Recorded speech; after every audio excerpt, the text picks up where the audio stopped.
without free markets. And you cannot have free markets without freedom.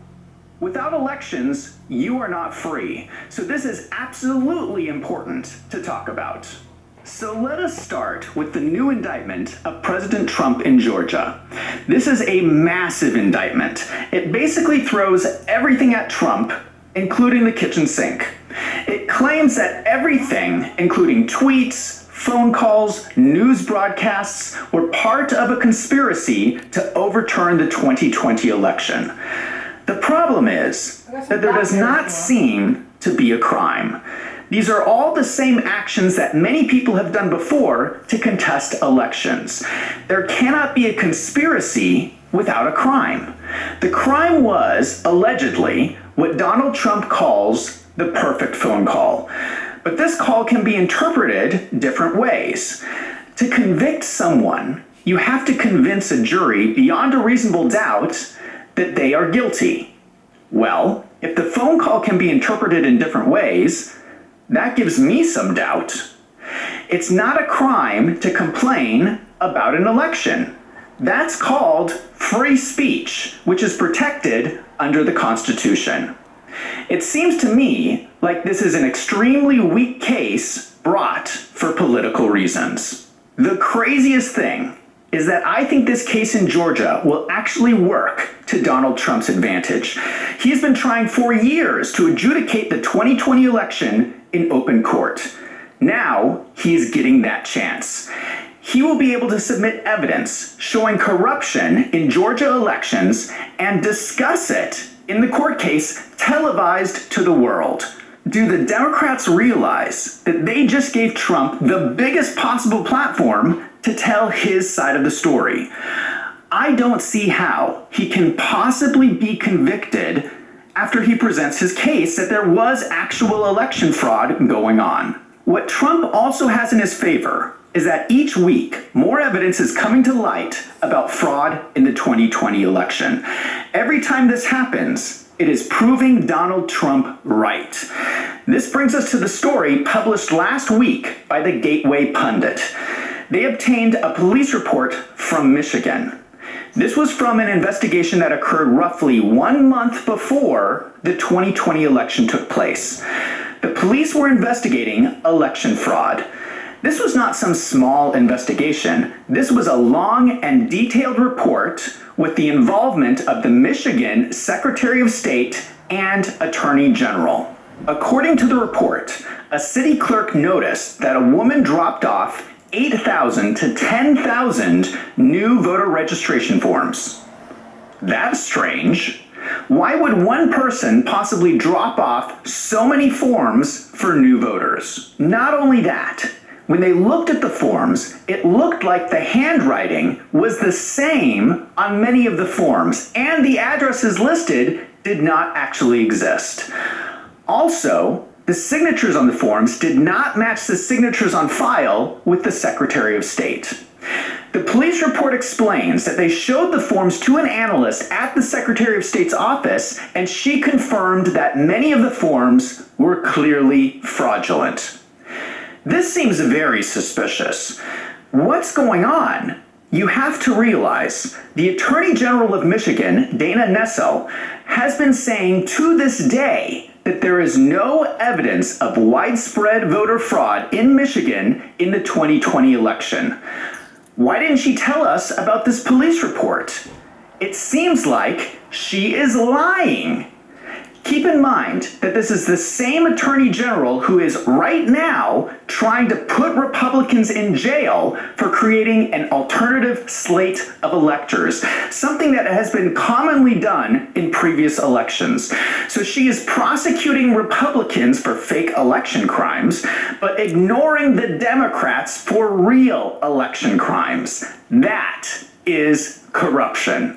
So the police interviewed the lady who dropped off the forms. She explained that she was dropping off the forms as part of her job. She was paid $1,150 per week. Her job was to find unregistered voters. Also strange, she explained that she was paid by prepaid cash cards. I'm not sure that's legal with the IRS. How are they paying their payroll taxes? So the police raided the offices of the company. They found a voter registration operation going on.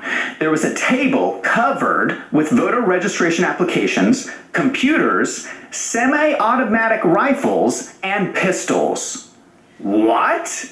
Why does a voter registration company need semi-automatic weapons? There was a whiteboard in the room with writing that said, "Hot Topics," and then underneath it, it said, "Weapons in the field." So they were using these guns in their operation to sign up voters.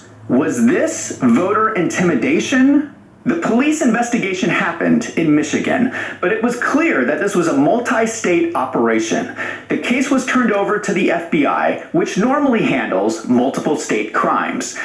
There is no indication the FBI continued the investigation.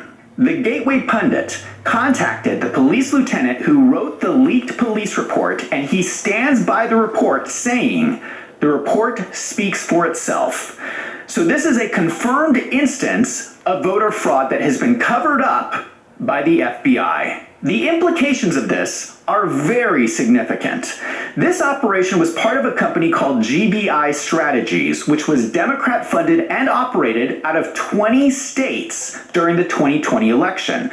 The report states that the police found GBI Strategies received $1,571,386 from the Doug Jones for Senate Committee and $242,133 from Joe Biden for president. And they received a lot more than that. What is alleged is that rich Democrats were donating large amounts of money, tax-free, to voting-related nonprofits. This money was then funneled to GBI Strategies to get Democrat votes. This is illegal. Political donations are not tax deductible. Why isn't the IRS doing anything about this? To be fair, Democrats have been saying that this story is overblown. The police determined the guns were legally owned and not related to the voting operation.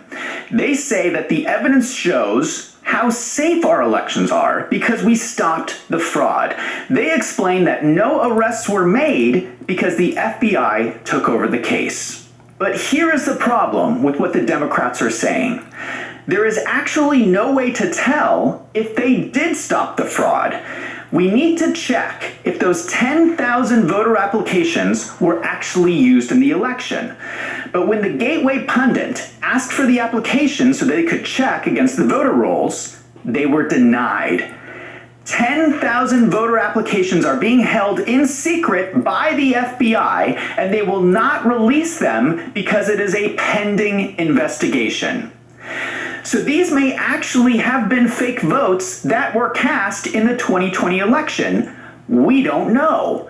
And for some suspicious reason, they won't let us check.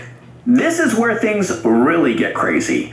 Since the FBI had this very detailed police report of election fraud, why didn't they do anything? That means that both Christopher Wray and Bill Barr knew about this and sat on the information. It seems like election fraud on behalf of the Democrats was protected. I have a feeling that if Republicans had done this, they would be in prison. Does anyone watching this video doubt that Republicans would have gone to jail? That is what it means to live under a two-tier justice system, and it is not right. It is stories like this that support Donald Trump's argument that the 2020 election was stolen. At the very least, the Democrat leaders in Michigan have been lying that there was no evidence of voter fraud.